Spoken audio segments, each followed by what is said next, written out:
Hermanos, buenos días, ¿cómo están? Espero que puedan estar bien. Privilegio de poder estar reunidos nuevamente a través de este medio, ¿no? A través de internet, YouTube. Agradecer al Señor por la oportunidad que nos da. Gracias a Dios, ¿no? Por la vida, la salud que nos da, pero gracias a Dios también por la salvación tan grande que nos has dado. Gracias también por su palabra, porque es viva y es eficaz.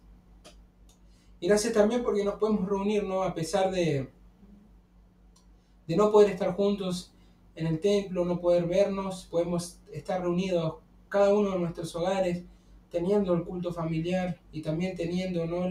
el poder compartir la palabra juntos como familia, ¿no? Y hermanos en la fe. Vamos a orar al Señor para que hable a nuestras vidas. Vamos a seguir también en el libro de Gálatas. Estamos estudiando el hermoso libro, la carta de Pablo a los hermanos de Galacia. Y vamos a rogar a Dios que hable a nuestras vidas, ¿no? Y que podamos oír su voz. Y vamos a orar. Dios, estamos agradecidos por tu gracia, agradecidos por tu amor y por tu bondad. Gracias por la salvación tan grande que nos has dado. Gracias por darnos una nueva vida. Gracias por el perdón y la libertad que nos has concedido. Pero gracias también, Señor, por la salud física, la mental. Y gracias, Señor, porque a pesar que este mundo está, Señor, padeciendo tantas, Señor, dificultades, nosotros podemos tener paz, confianza, Señor, y esperanza en ti. Dios, rogamos en esta mañana que seas hablando en nuestros corazones tú, que tu Espíritu Santo nos esté guiando a toda verdad, que esté enseñándonos, corrigiéndonos y exhortándonos. Dios, te necesitamos y queremos oír tu voz. Dios, háblanos, te necesitamos. Oramos en el nombre poderoso de Cristo Jesús. Amén. Vamos a seguir, hermanos, en el libro de Gálatas y hoy nos va a tocar el capítulo 2, ¿no?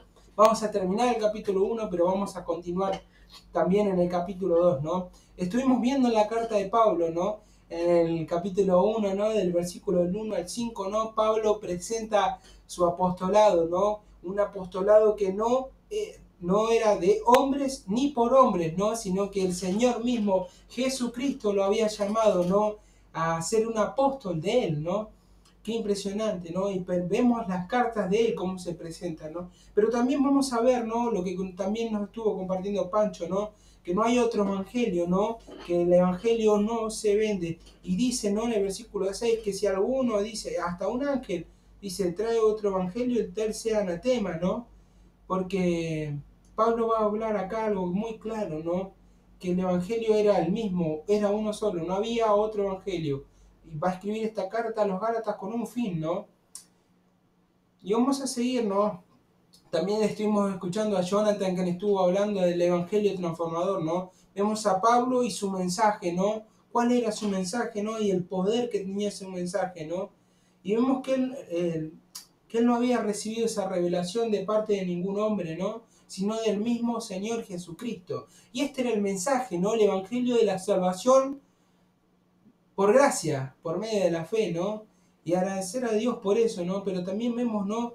Cómo Pablo confiaba en el llamado del Señor, pero confiaba en el mensaje que el mismo Señor le había dado, ¿no? Y que él no quería agradar a los hombres, ¿no? Su objetivo era agradar a Dios, ¿no? Y vemos, ¿no? En los próximos versículos, Jonathan dejó en el versículo 18, ¿no? Después, pasado 3 años, subí a Jerusalén para ver a Pedro, ¿no? Y permanecí con él. Y permanecí con él 15 días, ¿no? Pero vamos a continuar acá, ¿no? Y ver la unidad del Evangelio, ¿no? Este pasaje, esta sección del pasaje muy buena. Y vamos a tomar algunas enseñanzas de parte del Señor también, esperemos. Y también vamos a ver cómo Pablo actuó en esto y lo que Dios quiere hablarnos en nuestras vidas, ¿no? Vemos el versículo 19, ¿no? Miren lo que dice. Pero no vi a ninguno otro de los apóstoles, sino a Jacobo, el hermano del Señor. Esto os escribo, he aquí, delante de Dios que no miento, ¿no? Y va a seguir. Después fui a la región de Siria y de Sicilia, y no era conocido a la vista de las iglesias de Judea, no eran quien eran en Cristo, solamente oían decir, aquel que en otro tiempo nos perseguía, ahora predica la fe, que en otro tiempo asolaba, y glorificaban a Dios en mí, ¿no? En esta parte Pablo, ¿no? Después de su conversión, pasado 3 años, sube a Jerusalén, ¿no? Por primera vez, para encontrarse con Pedro, uno de los fundamentos, uno de los pilares en la iglesia en Jerusalén, ¿no? Pero solo se ve, ¿no? Con uno de los apóstoles, más bien no, sino con el hermano de Jesús, con Jacobo, ¿no? Y con el único que estuvo, y después de ahí pasaron 15 días y él se fue, ¿no? Y no es que no volvió a Jerusalén, pero no tuvo otra ida más trascendente como la que vamos a leer en unos momentos, ¿no? Y vemos cómo el mensaje de Pablo era un mensaje, ¿no? Como nos compartía Jonathan, transformador, porque las iglesias en Judea no lo conocían a él, solo habían escuchado de él. Por eso decían, el que en otro tiempo, ¿no? Dice, nos perseguía, dice, ahora predica la fe que en otro tiempo asolaba, ¿no? Pablo, ¿no? Alguien que era contrario al evangelio antes, ¿no? Saulo de Tarso, conocido, ¿no? Por los judíos, pasado a ser Pablo cuando se encuentra con el Señor, ¿no? Dice que la gente glorificaba a Dios en él. Y sin conocerlo, ¿no? Pero porque habían visto y habían oído del mensaje de Pablo, ¿no? Y de la vida transformada que él tenía, ¿no? Pero vamos a seguir en esta parte, en el capítulo 2, y vamos a hablar, ¿no? Como decíamos, de la unidad que trae el Evangelio, ¿no? En otros bosquejos lo nombran a esta parte, ¿no? Como que Pablo muestra su autoridad, es aprobada, ¿no? Por la iglesia de Jerusalén, pero para mí veo más conveniente llamarlo la unidad del Evangelio, y vamos a ver por qué, ¿no? Y vamos a leer, ¿no? En el versículo 1 en adelante, ¿no? Y vamos a sacar algunas enseñanzas también de la palabra de Dios. Dice, después, pasado 14 años, subí otra vez a Jerusalén con Bernabé, llegado también conmigo Tito, pero subí según una revelación. Y vamos a parar ahí, ¿no? Después, pasado 14 años, dice Pablo acá citándolo a los hermanos en Gálatas, ¿no? Este suceso. Después de que había subido de su conversión, ¿no? Se convirtió, pasaron 3 años y sube a Jerusalén. Pasan 14 años y él menciona esto, ¿no? Pasado 14 años, subí otra vez a Jerusalén. Y miren con las personas con quien estaba. Recordemos la carta, por favor, de Gálatas. Una carta en la cual el tema central es la libertad que tenemos por medio de Jesucristo. Pero también vamos a ver la enseñanza de los falsos maestros, ¿no? Los judaizantes que habían entrado a la iglesia de Gálatas, ¿no? Para entorpecer el mensaje y el ministerio que Pablo estaba teniendo, ¿no? Manchar y ensuciar el evangelio, ¿no? Diciendo de que para poder ser salvos necesitaban cumplir las ordenanzas de la ley, más confiar en Cristo. Totalmente errado. Y vamos a ver, miren, cuando Pablo se acerca a Jerusalén, ¿no? Para encontrarse con personas, ¿no? Y dice que fue con 2 personas, con Bernabé y con Tito, ¿no? Bernabé, quien lo acompañó a Pablo desde su comienzo, ¿no? Hasta en su viaje misionero, un fiel siervo de Dios, ¿no? Pero también vamos a encontrar a otra persona más, ¿no? 2 personas diferentes, Bernabé, un judío, y a Tito, ¿no? ¿Qué nombre? Tito. Un hombre, primero, gentil, un hombre griego, incircunciso. Con Bernabé y Tito se dirigió Pablo a Jerusalén para encontrarse con los apóstoles, ¿no? Y qué golpe, ¿no? Porque para ellos encontrarse con ellos iba a ser también, ¿no? Para los judaizantes que estaban también en Jerusalén un golpe, ¿no? Ver a alguien como Tito junto con Pablo, ¿no? Un gentil, un incircunciso, pero que había sido alcanzado por el Evangelio y la gracia de Dios, ¿no? Pero subí según una revelación, dice, ¿no? Y la Biblia de NTV lo va a decir así: fui a Jerusalén porque Dios me reveló que debía hacerlo. Pablo no fue porque sí a Jerusalén, fue exclusivamente por el mandato de Dios. para aclarar algo. Dice, para no correr o haber corrido en vano, dice. Expuse en privado a los que tenían cierta reputación en el Evangelio, o que tenían cierta reputación el Evangelio que predico a los gentiles, ¿no? Pablo fue con algo específico que Dios puso en su corazón. Confirmar que el mensaje que estaban dando los apóstoles era el mismo mensaje que él estaba dando.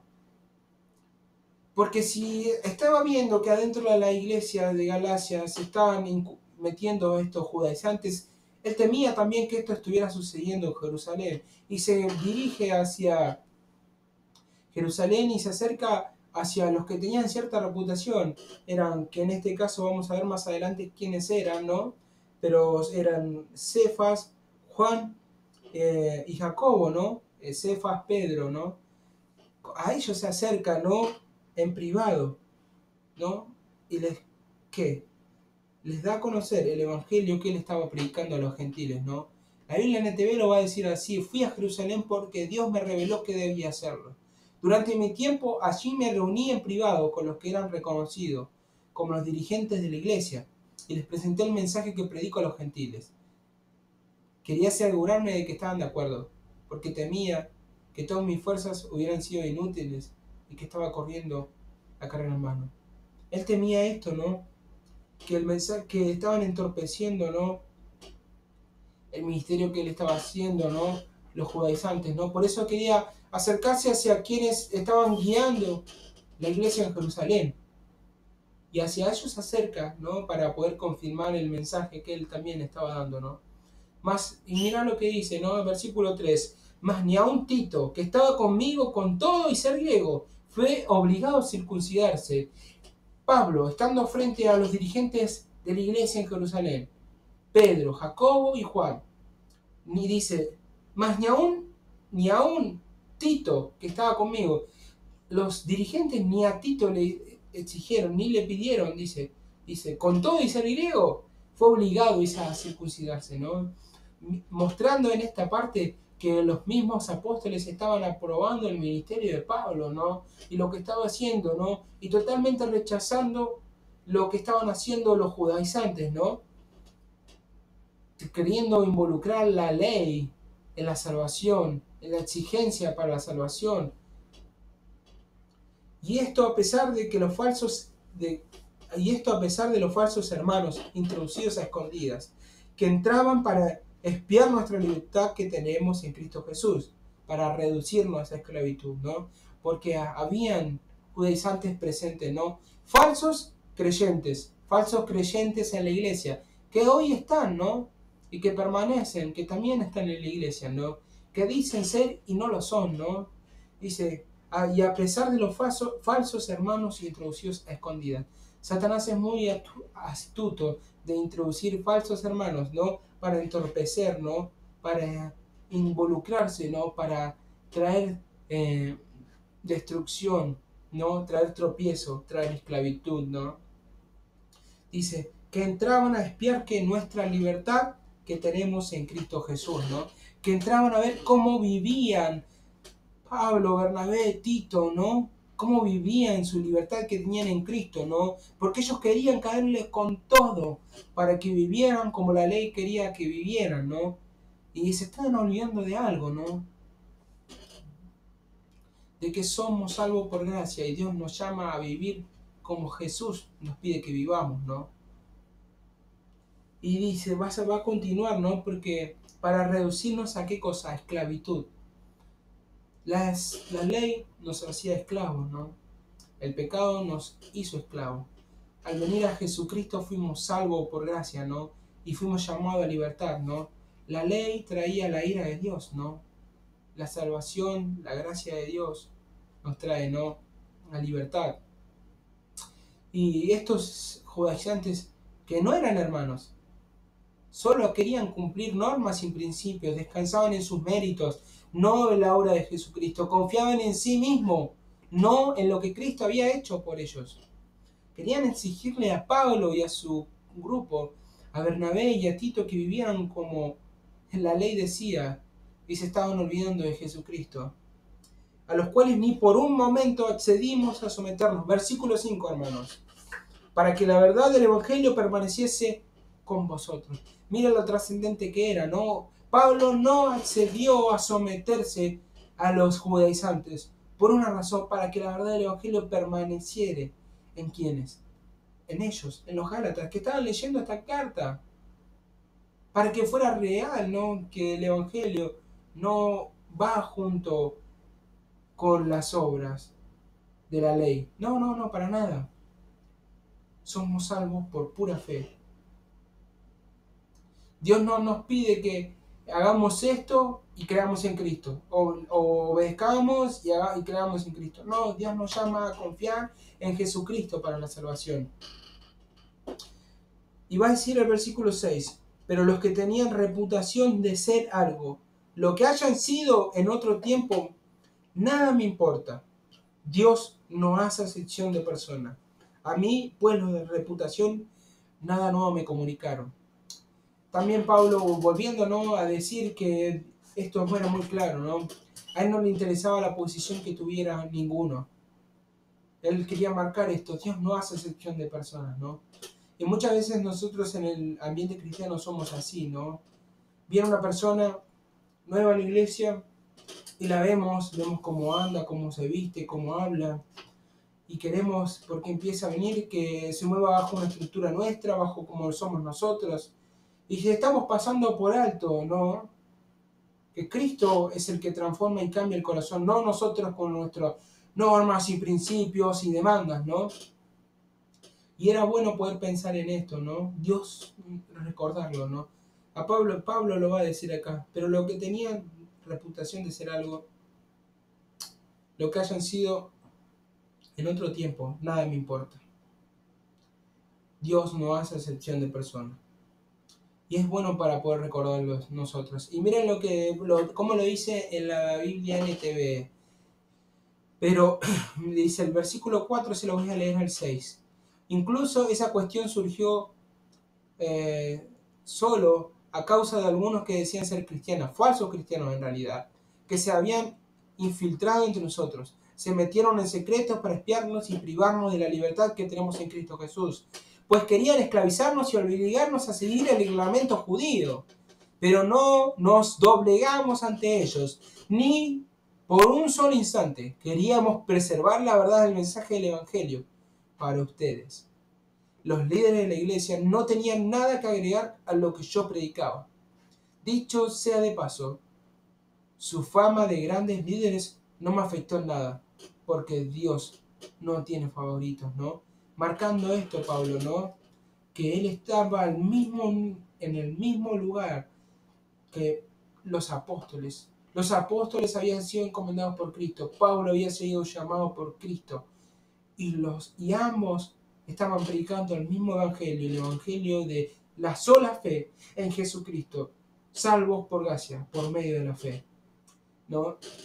Y estos judaizantes querían seguir, ¿no?, y entorpecer el ministerio de Pablo y entorpecer a los hermanos, ¿no?, porque no eran creyentes, para que obedecieran leyes judías, leyes que ponían ellos, los hombres, en vez de confiar solamente en Jesucristo. Miren, no hay nada que nosotros hagamos que nos pueda hacer aceptos delante de Dios. Solo somos aceptos por lo que Cristo hizo. Y Dios nos llama a confiar en lo que Cristo hizo por nosotros. Nada más. Vamos a seguir, hermanos, y al final de esto vamos a sacar algunas lecciones prácticas, ¿no? Pero vamos a ver, ¿no? Antes, por el contrario, como vieron que me había sido encomendado el evangelio de la circuncisión, como a Pedro, el de la circuncisión. Dice, antes por el contrario, ¿quiénes? Los mismos apóstoles. Como vieron que a quién, que a Pablo se le había encomendado el evangelio. ¿Hacia quién? Hacia la incircuncisión, hacia los gentiles, hacia los que no estaban en Jerusalén, en Judea. Pablo fue a todos ellos para anunciarles el evangelio, ¿no? Y vemos la trayectoria de Pablo, ¿no?, con tantas iglesias y personas que ganó para Cristo, ¿no? Pero vemos también a Pedro, que se fue encomendado la circuncisión, ¿no?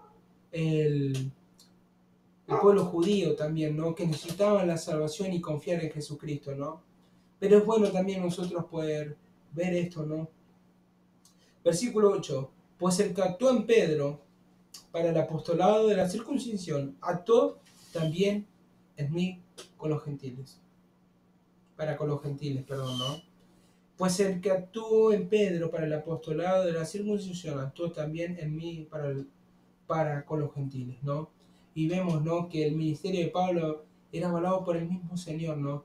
Pablo dice, reconociendo acá que el que actuaba en Pedro era el mismo el que estaba actuando en él. ¿Quién era? El Espíritu de Dios, que estaba utilizando a Pedro, era el mismo que estaba utilizando a Pablo para que los gentiles conocieran a Cristo. Ese mismo Espíritu estaba obrando en él, ¿no? Y los mismos apóstoles reconocían esto, ¿no? Y reconocían el lugar del apóstol Pablo, ¿no? Y también podían ver los judaizantes, ¿no? De que el Señor lo había puesto ahí para alcanzar a los gentiles y Dios no hacía excepción de personas, porque Dios no tiene favoritos. Dios quiere que todo el mundo le conozca. Y reconociendo la gracia que me había sido dada, Jacobo, Cefas y Juan, que eran considerados como las columnas, nos dieron a mí y a Bernabé la diestra, en señal de qué? De compañerismo, para que nosotros fuésemos a los gentiles y ellos a la circuncisión, ¿no? Y reconocieron qué cosa, la gracia de Dios que le había sido dada, ¿no? Porque no era Pablo el que estaba haciendo esa obra, era Dios. Dice primera de Corintios, ¿no? Por la gracia de Dios, Pablo lo dijo, soy lo que soy, y su gracia no ha sido en vano para conmigo. Los mismos apóstoles reconocían que era la gracia de Dios obrando, ¿no? En la vida de Pablo, ¿no? Y vemos el efecto del Evangelio, ¿no? Lo que producía, ¿no? Que tantas gentiles pudieran venir a Jesucristo y tantas iglesias fueron fundadas en tantos lugares gracias al mensaje del Evangelio dado por Pablo a los gentiles, ¿no? La Biblia de la traducción viviente lo va a decir así, ¿no? Al contrario, ellos, versículo 7, perdón, comprendieron que Dios me había dado la responsabilidad de predicar el Evangelio a los gentiles, tal como les había dado a Pedro la responsabilidad de predicar a los judíos. Pues el mismo Dios que actuaba por medio de Pedro, apóstol a los judíos, también actuaba por medio de mí, apóstol a los gentiles. De hecho, Santiago, Pedro y Juan, quienes eran considerados los pilares de la iglesia, reconocieron el don que Dios me había dado, ¿no? Y nos aceptaron a Bernabé y a mí como sus colegas. Nos animaron a seguir predicando a los gentiles mientras ellos continuaban su tarea con los judíos. Qué impresionante, ¿no? Como Pablo presentó acá, ¿no? Sus credenciales, ¿no? Y presentó sobre todo, ¿no? Que le había sido encomendado de parte de Dios y que era Dios el que estaba obrando a través de él, ¿no? Pero también poder nosotros, ¿no? Reconocer esto, ¿no? Y también evitar algunas cosas que vamos a ver al final, ¿no? Los judaizantes estaban entorpeciendo el caminar de los creyentes en Galacia, ¿no? Y muchas veces nosotros vamos a tener alguna actitud así, ¿no? Y el pasaje va a terminar en el versículo 10, ¿no? Solamente nos pidieron que nos acordáramos de los pobres, los cuales también procuré con diligencia hacer, ¿no? Y va a terminar en el versículo 10, ¿no? Hablando acá, Pablo diciendo que los apóstoles le pidieron que se acordaran de los pobres, y lo hizo con mucha diligencia, ¿no? Porque vamos a ver a lo largo de las cartas en el Nuevo Testamento cómo Pablo ponía una comitiva para que pudieran levantar ofrendas para enviar a los pobres en Jerusalén, ¿no? Pero quiero que podamos también en esto tomar algunas lecciones para nosotros, ¿no? Cosas que podemos aprender y poner en práctica, ¿no? Vemos, ¿no? Que con claridad la palabra de Dios es clara y lo que el texto está diciendo, ¿no? Cómo Pablo se manejó, ¿no? Pero también poder tomar unas lecciones para nuestra vida, ¿no? Y que una de las primeras lecciones que podemos tomar es la lección de la confrontación. Y lo vamos a ver en el versículo 1 y 2, ¿no? Después, pasado 14 años, subió otra vez a Jerusalén con Bernabé.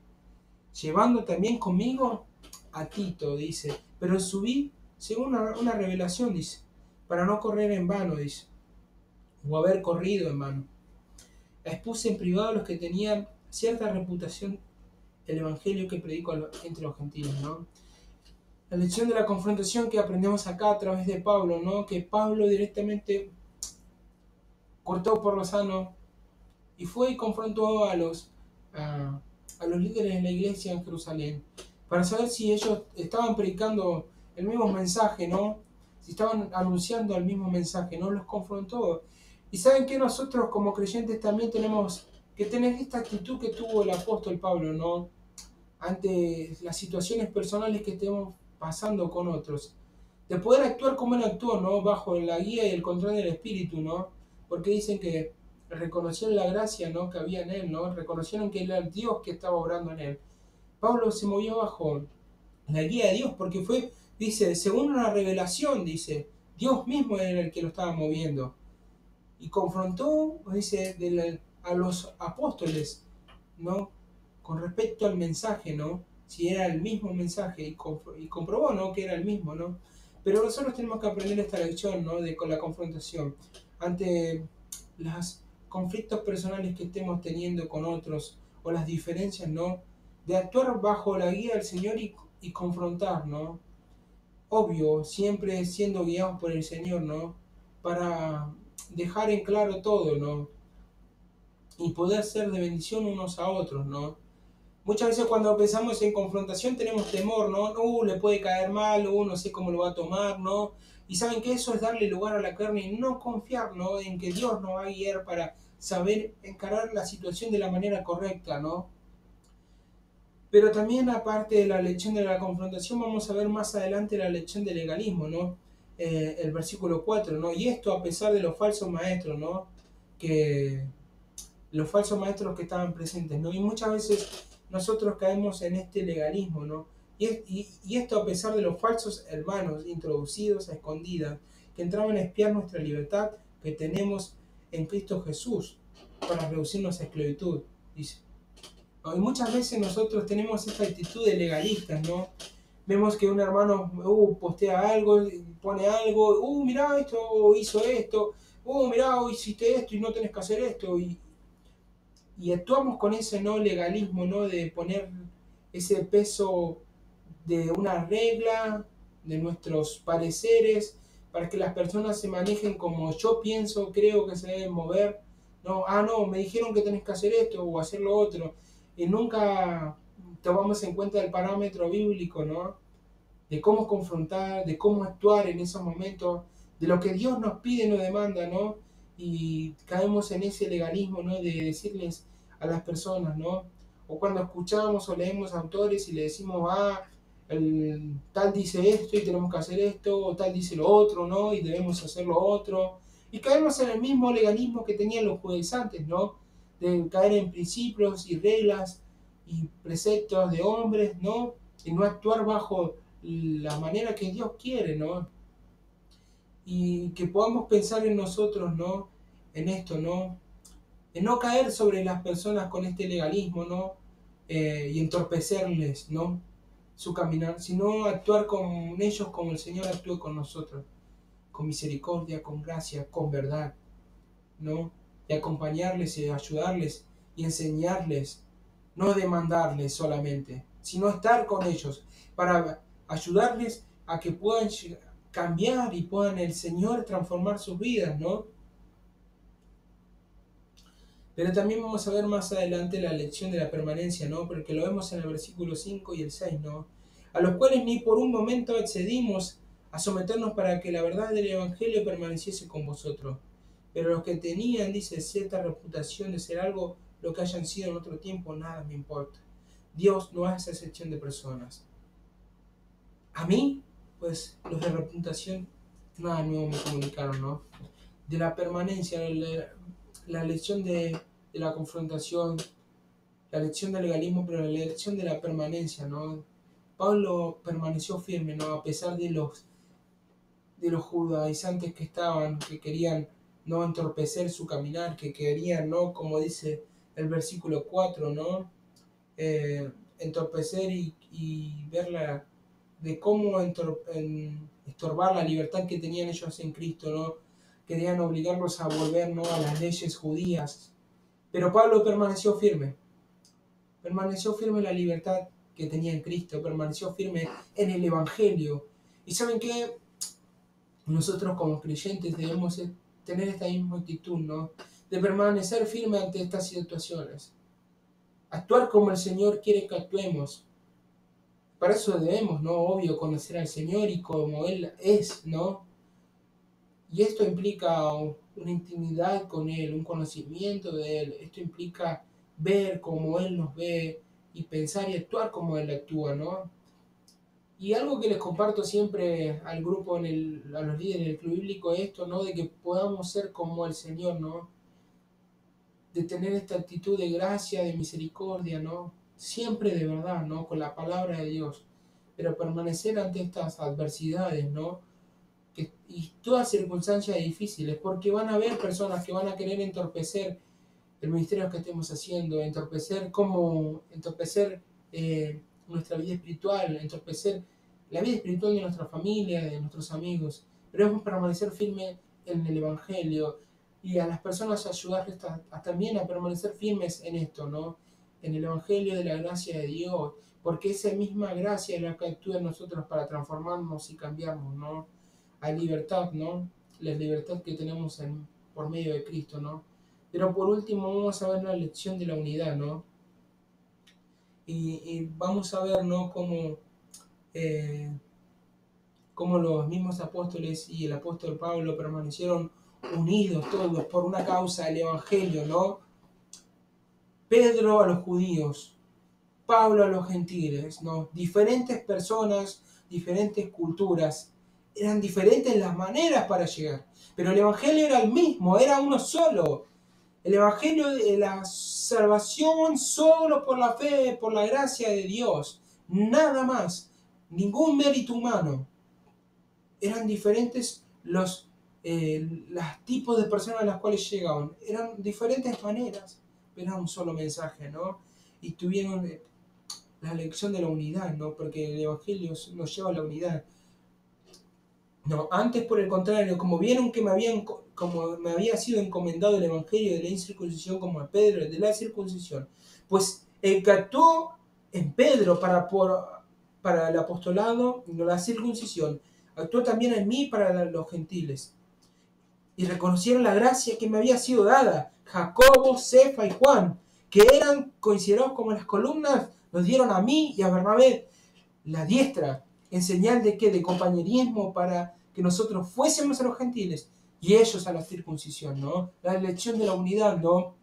Habían conflictos, sí, pero se mantenían unidos por un objetivo, el Señor y el Evangelio, que llegara a esas personas y pudieran conocer la salvación. Dice, nos dieron la diestra, ¿no? Nos dieron una señal de amistad, nos dieron un apretón de mano, nos bendijeron, oraron por nosotros y nos acompañaron.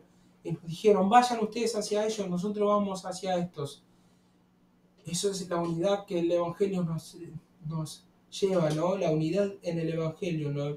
Y tal vez hay personas que están en diferentes ministerios, tal vez personas que tienen manejos diferentes, ¿no? En nosotros, tanto en lo eclesiástico, lo que sea, pero sabemos que tenemos un mismo objetivo y si el Evangelio se está predicando claramente de la misma manera, debemos acompañarnos, ¿no? Orar los unos por nosotros, tener este compañerismo ministerial, ¿no?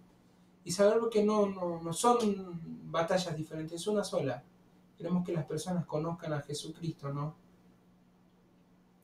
Y que Dios los liberte, ¿no?, de la esclavitud del pecado, ¿no? Y de confiar en sus fuerzas, en su potencial, lo que ellos pueden hacer para salvarse. No podemos hacer nada, solo Dios nos salva, por medio de la confianza, la fe en Jesucristo, por gracia. Y debemos recordarnos esto, ¿no?, en nuestros ministerios, en nuestra familia, ¿no?, que debemos permanecer unidos, ¿no?, permanecer unidos, porque ese mismo evangelio que nos llamó, que nos salvó, nos llama a esto, ¿no?, a la unidad. Y por último, para recordarnos el versículo 10, ¿no?, solamente nos pidieron una cosa, que nos acordáramos de los pobres, los cuales también procuré con diligencia ser, ¿no? Y en este momento que estamos pasando esta pandemia, seguramente hay algunos de los hermanos que están pasando alguna necesidad, tanto física como emocional, material, y es bueno poder tomar las palabras de Pablo, ¿no? Lo cual con diligencia procuré hacer, ¿no? De poder ser diligentes, ¿no? En poder velar por los necesitados, poder velar por aquellos en quienes están en un momento y en un tiempo de necesidad, ¿no? Nosotros debemos ser diligentes y poder velar por ellos, ¿no? Y poder orar por ellos, acompañarlos. Tal vez no tengas para darles y ayudarles con algo material, pero puedes ser diligente en velar por ellos, en orar por ellos, mandarles un mensaje, estoy orando por vos, o mandarles una oración por audio. ¿Sabés qué bendición ha sido para mí poder escuchar personas a la distancia que están orando por mí? Y eso me muestra que se están preocupando por mi necesidad. Y acá está hablando de los pobres, sí, pero también son de las personas que estaban pasando necesidad, ¿no? Y que podamos ser sensibles a los hermanos en nuestra iglesia que hoy están pasando necesidad, pero también a los que no son de nuestra iglesia. Y podamos mostrarles el Evangelio en nuestras vidas, ¿no? Como decía el versículo 24 del capítulo 1, ¿no? Y glorificaban a Dios en mí porque oían y veían una vida transformada por el Evangelio. Y que nuestras vidas puedan ser eso también, ¿no? Y la gente pueda glorificar a Dios, ¿no? Por nuestras vidas, ¿no? Así que podamos aprender estas lecciones, ¿no? La lección de la confrontación ante alguna situación y confiar en que Dios nos va a guiar para hacerlo de la manera correcta, ¿no? Siempre con misericordia, gracia y verdad, ¿no? La lección del legalismo, ¿no? No caer bajo preceptos y leyes, que Dios no nos llama a eso, nos llama a la libertad y a vivir bajo los principios que Él quiere que vivamos, pero los vivimos por amor, no por una exigencia, pero también de la permanencia, ¿no? Ante las adversidades, ante los falsos hermanos que quieran entorpecer, ¿no? Mi caminar con Cristo, el ministerio, permanecer en la libertad y en la verdad del Evangelio, ¿no? Pero también en la elección de la unidad, ¿no? Que el Evangelio nos llama a la unidad. No son batallas diferentes, es una sola batalla. Y peleamos bajo la guía y el poder del Espíritu. Y que podamos recordar esto, ¿no? Y pensar en aquellos que están pasando necesidad. Y ser parte los unos de los otros, ¿no? Con lo poco o lo mucho. Pero tener esta actitud y este corazón. Vamos a orar. Dios, agradecemos por tu palabra, porque es viva y es eficaz. Y Dios, personalmente te pido que me ayudes, Señor, a poder tener este corazón, Señor. A poder, Señor, ante alguna desacuerdo, alguna situación que estoy viendo que no va acorde a lo que tú quieres, Señor, a poder tener un corazón guiado por ti para poder confrontar, ayudar, animar. Pero también, Padre, ayúdame, Señor, a no caer en el legalismo, Señor, a no caer bajo principios, ni reglas, ni preceptos, ni demandas humanos, sino andar en la libertad y confiar en tu gracia que nos da el poder para ser transformados y cambiar y acompañar a las personas con eso, Señor. Pero también ayúdanos también, Padre Celestial, Padre, a permanecer, Señor, ante aquellos y aquellas dificultades, Señor, que aparezcan en nuestro camino, que quieran entorpecer nuestro caminar contigo, Señor. Permanecer fieles y confiar, Señor, en la verdad, Señor, que nos has enseñado, pero también el Evangelio en Cristo, Señor, que hemos confiado. Y también, Padre, ayúdanos a tener este espíritu de unidad, Señor. Padre, no somos llaneros solitarios, trabajamos en equipos unidos como un cuerpo, para un objetivo, para que las personas puedan conocerte, para que tu nombre sea conocido en toda la tierra y la salvación, Señor, tuya. Señor, ayúdanos a dejarnos de lado nuestros pareceres, nuestros modos de pensar y ser bíblicos, Señor, y actuar como tú actuaste, como usaste a cada uno de tus siervos, que lo vemos a través de tu palabra, Señor. Lo dejamos todo en tus manos y confiamos en tu gracia que nos va a ayudar, Señor. En el nombre de Cristo Jesús. Amén.